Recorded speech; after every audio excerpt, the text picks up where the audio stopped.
Hello, bonjour, hola, salam alaikum, and a warm welcome in whatever your native tongue to day two of the fifth MSF Paediatric Days.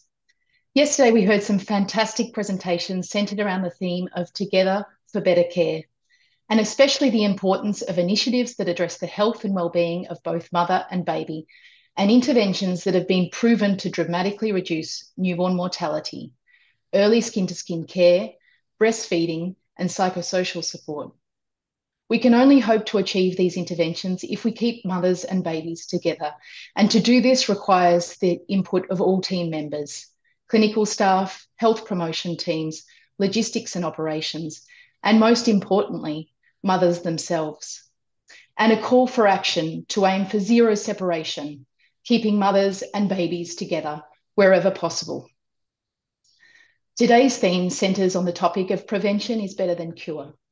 We'll discuss some of the field-based strategies on the detection, early management, and prevention of some of the most important health issues affecting our paediatric patients.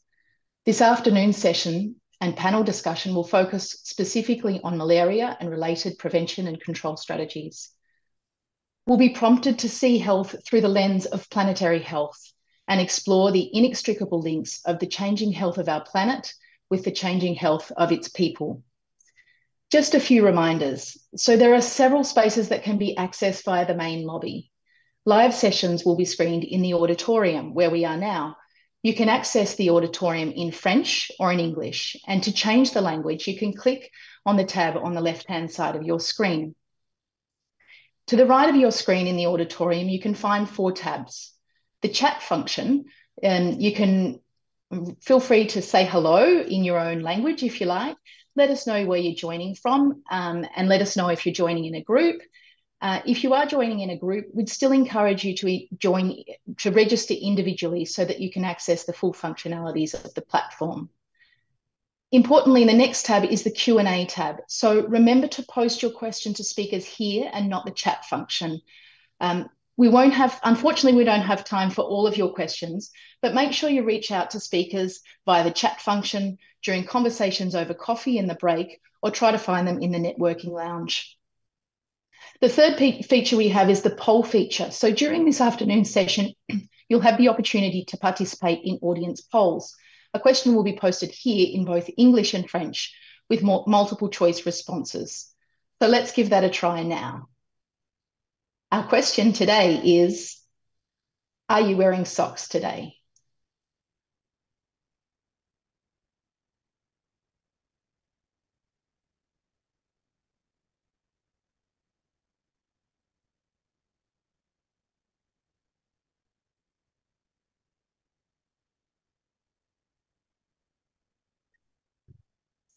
So let's find out who's wearing socks. So we can see that more than half of our audience are wearing socks. So remember to use this function in this afternoon session. Then there's a notes feature where you can make a note to yourself for reference later on. There are a number of other fantastic features of this platform which I'd encourage you to make use of during the breaks. So we have a poster hall, the booths or a resource library where you can find out more. There's also a fantastic feature called the networking lounge. And if you're not in conversations over coffee, I'd encourage you to go here. I joined yesterday and managed to connect through video call with several other people in the conference. We'll move now to our first speaker for today. So our first speaker is a giant in the world of global paediatric health. We have the great privilege to be joined this morning by Dr. Zulfiqar Bhutta. Dr. Bhutta is the inaugural Robert Harding Chair in Global Child Health and the co-director of the Centre for Global Child Health at the Sick Kids Centre in Toronto. He's also the founding director of both the Centre of Excellence in Women and Child Health and the Institute of Global Health and Development at Aga Khan University. He has numerous other affiliations across diverse geographies.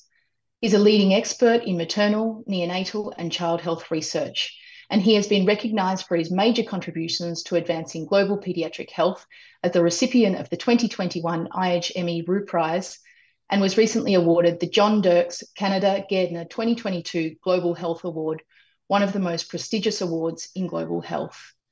It is my great pleasure and honour to introduce Dr. Bhutta, who will give today's keynote address on the impact of climate change on global child health. Ladies and gentlemen, good afternoon, good evening, wherever you are. I'm very grateful for the opportunity to speak to you today on a topic that concerns many global health community members, as well as pediatricians and practitioners all across the world.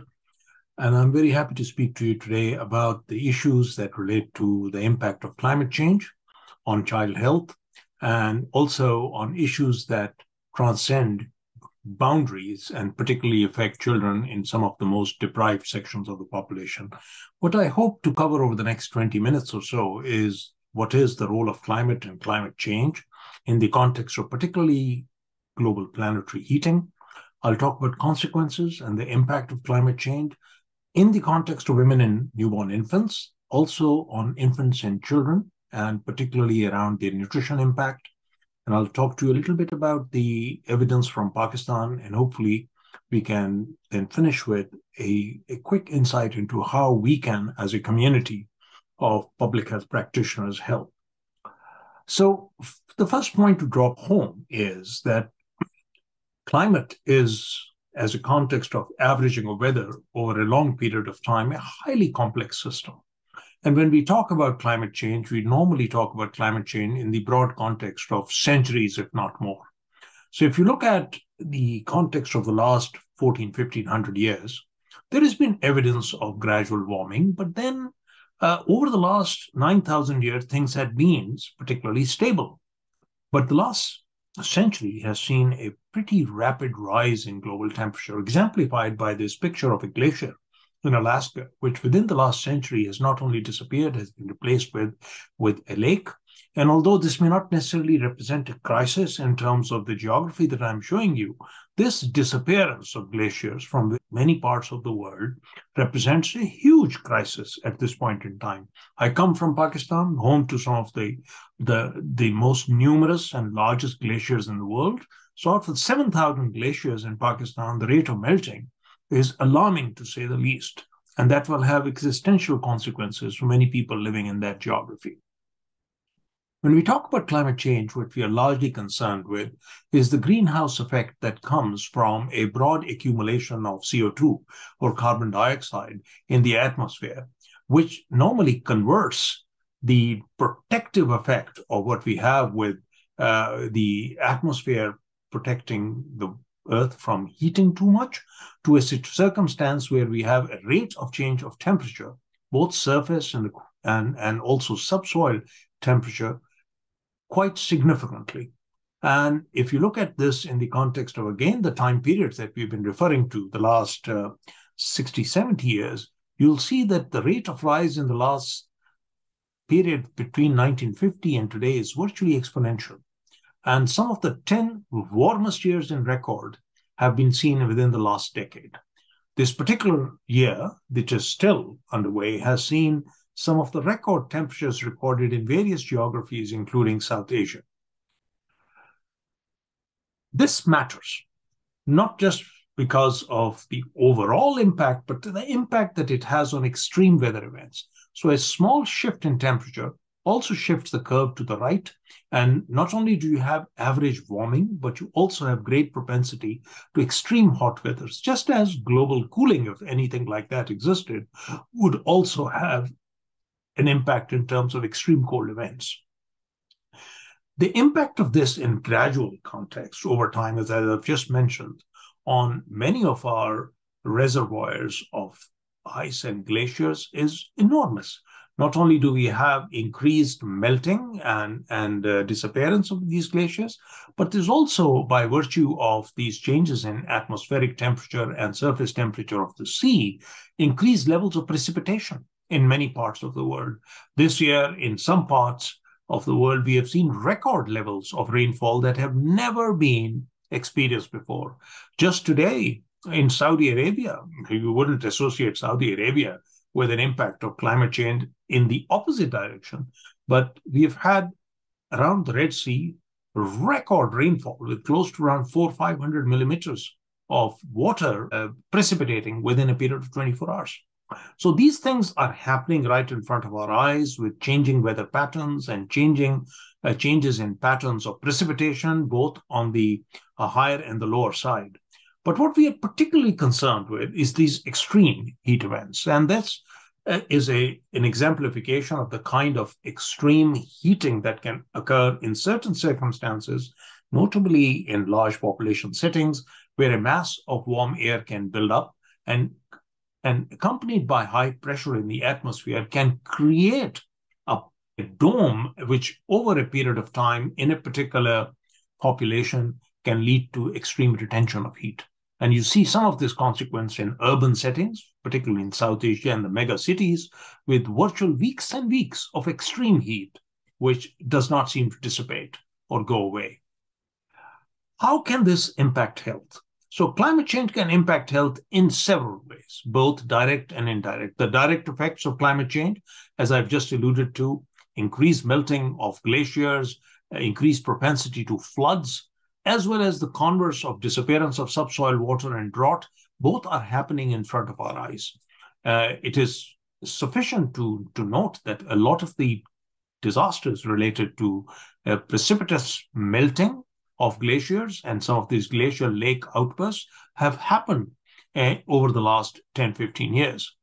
The indirect effects relate to what can be the impact on both subsoil, water, land use, agriculture, water quality, but also on the impacts that we're beginning to see in air quality in many parts of the world, particularly where the particulate matter in the air can go up because of dry weather conditions and lack of rainfall. The social dynamics around some of this change, such as population movements, migration, societal impact in terms of increase in poverty levels, all of those are extremely important. But we are also concerned, and the focus of our discussion today is also on some of the direct and indirect health impacts. Some of these health impacts can be seen in the context of what happens with both a rise in temperature, increased CO2 levels, extreme weather conditions, increased propensity to floods, and all of these impacts that you see with severe weathers, air pollution, increasing allergens, water and food supply impacts can relate to a range of these conditions which are a consequence of climate change. These relate to vector-borne infections that you see an increased proportion of, but you also have higher rates of respiratory allergies, asthma in many populations, as well as impact on malnutrition and diarrheal diseases, as we see.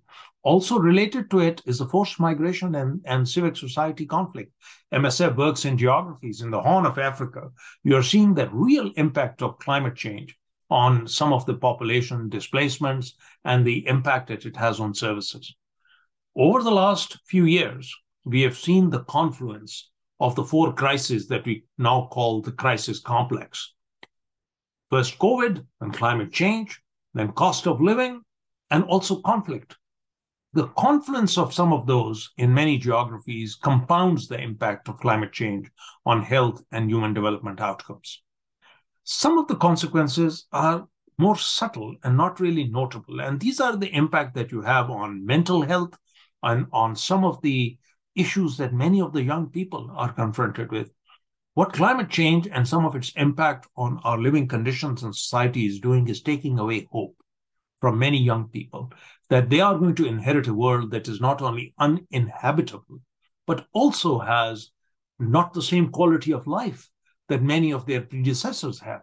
Behind many of the migration patterns in the world are also some of these existential issues that you're dealing with climate change being behind them. So I mention this in particular because some of the impact of climate change and related to it, the gender inequity aspects are not very well recognized. The mental health stress, strains on social relationships, and also the propensity to stress disorders of the nature that could be akin to post-traumatic stress in many ways.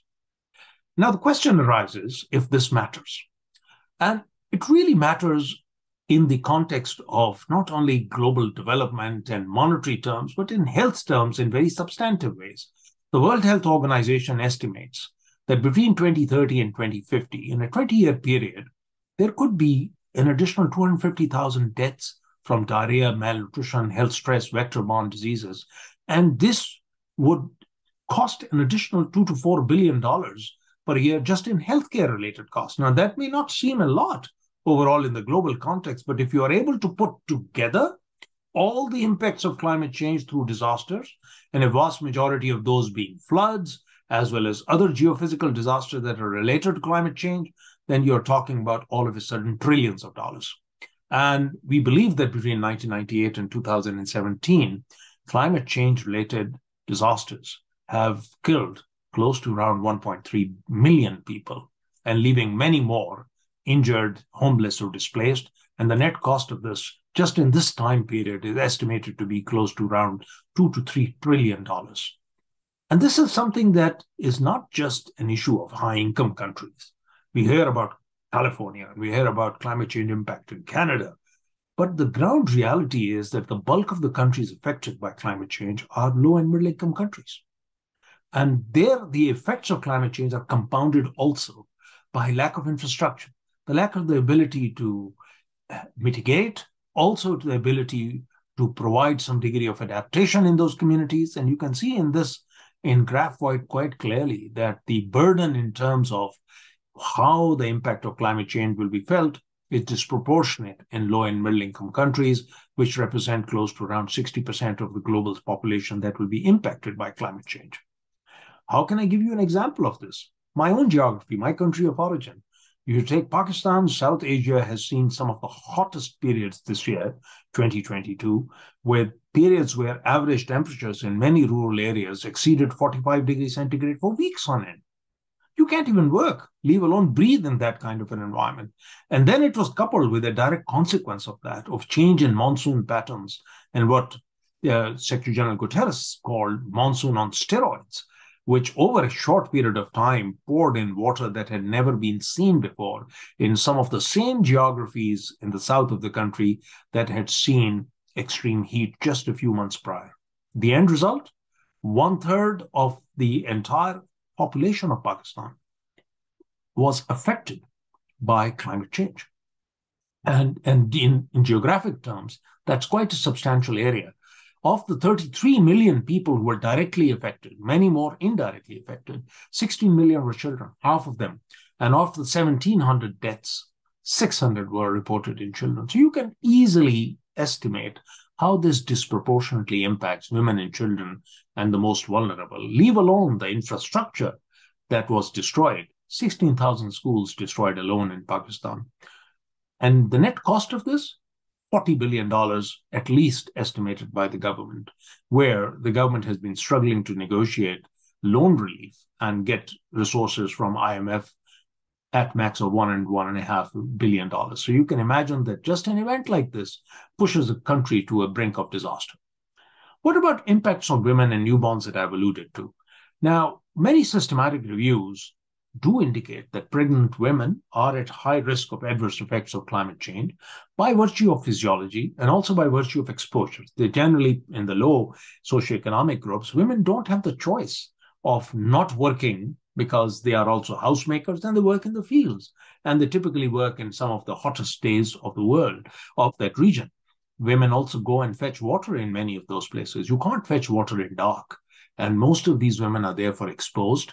And if they are pregnant, their exposure is compounded by the physiological impact of extreme heat.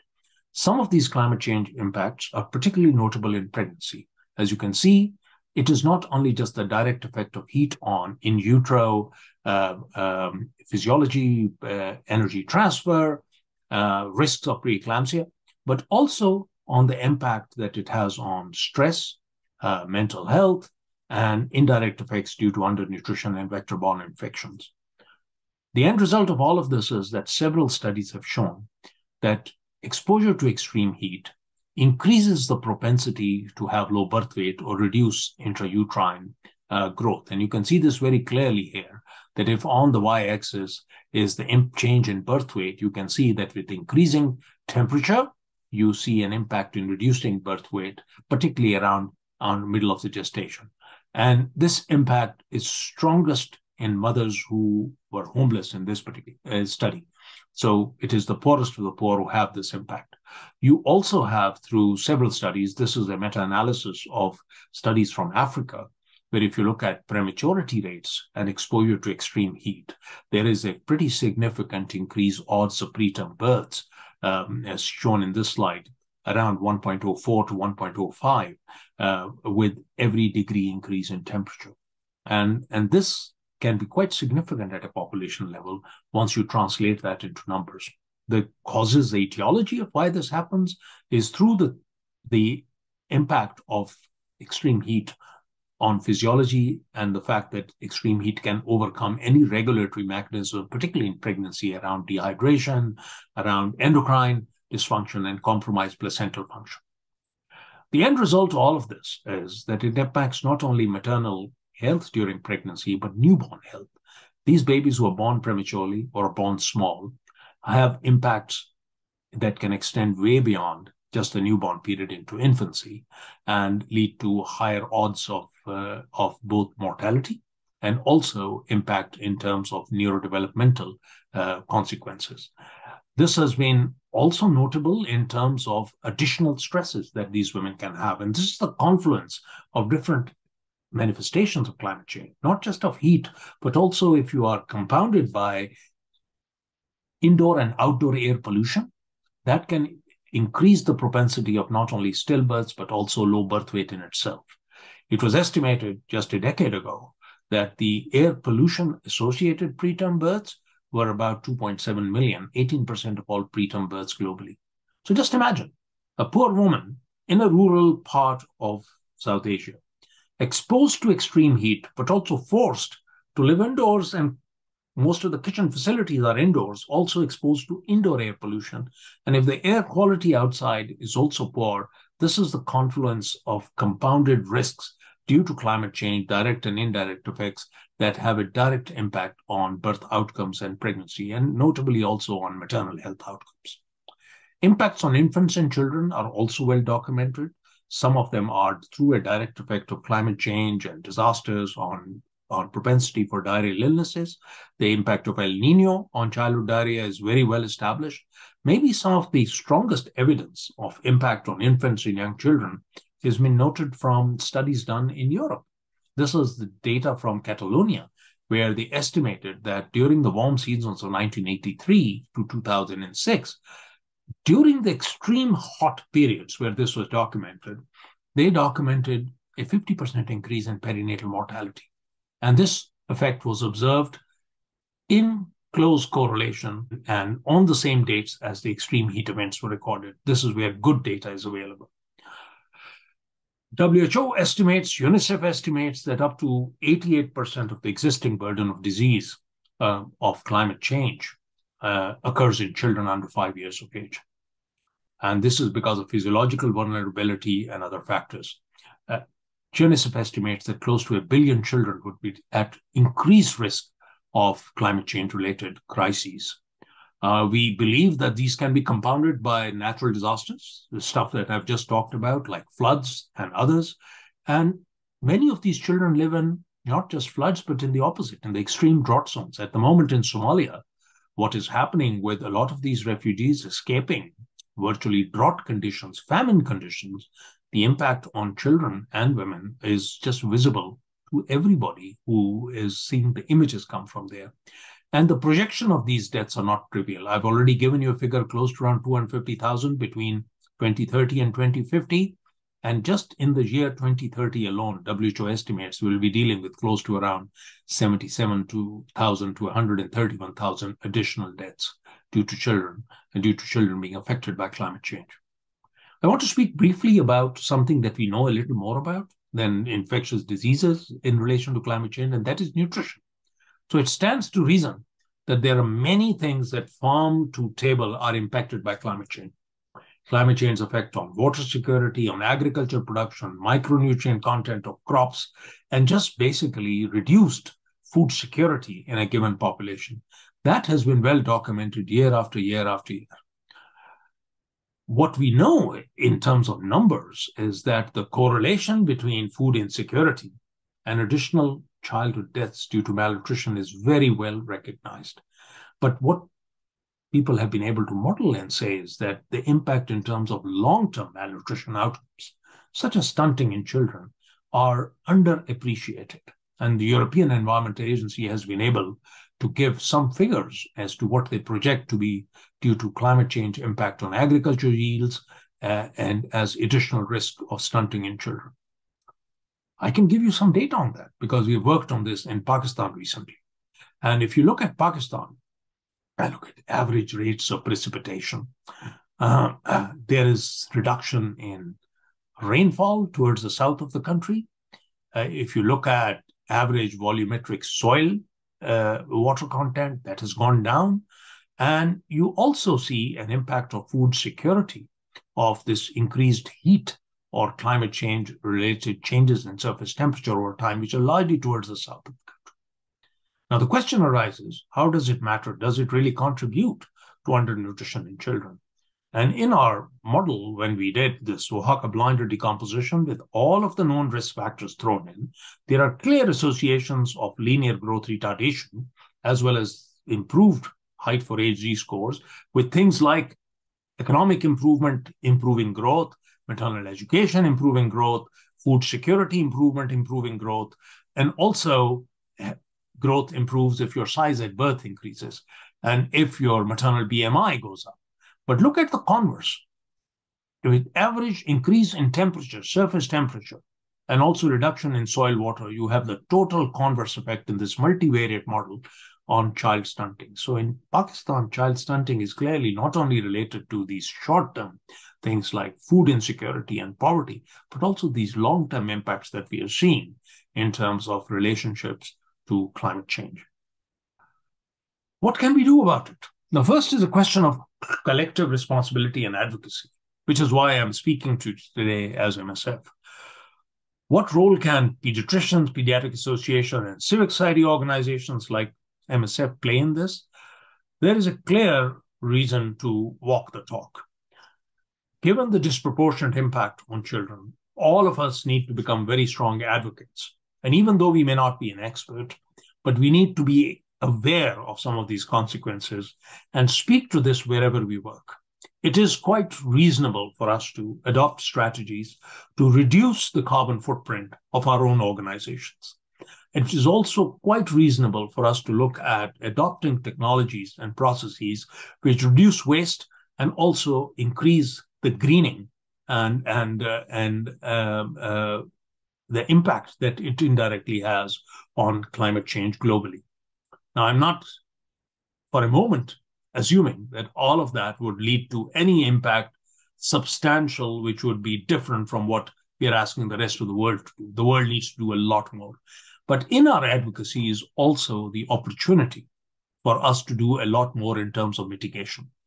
And let me point out to you where we can work together to improve the evidence base around what we can do for women and children globally. This is a recent exercise that my group has done with, in this particular instance, global funding bodies, to look at what is the evidence around interventions that can reduce some of the impact of climate change at population level. And guess what?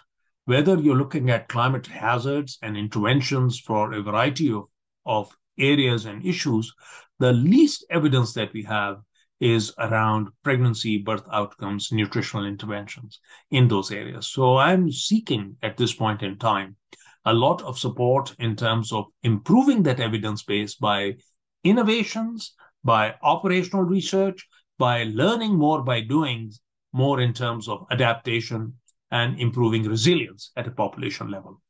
So clearly, as part of our work, research is important to look at efficient and low-cost interventions to mitigate the effect of things that we are seeing now and today without waiting for the COP27s of the world to come up with long-term solutions that will take time.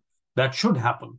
But the poor people of this world need something right now as we speak. And those are around these innovations and low-cost interventions that we are trying to do the synthesis in terms of evidence collation and bring to the fore. We also need to focus on areas where there is very little work. And I've already pointed out to you that around maternal, newborn, this early childhood, this is the area where the impact of climate change has been very poorly documented. And the same is true for elderly and the most vulnerable in low and middle income settings.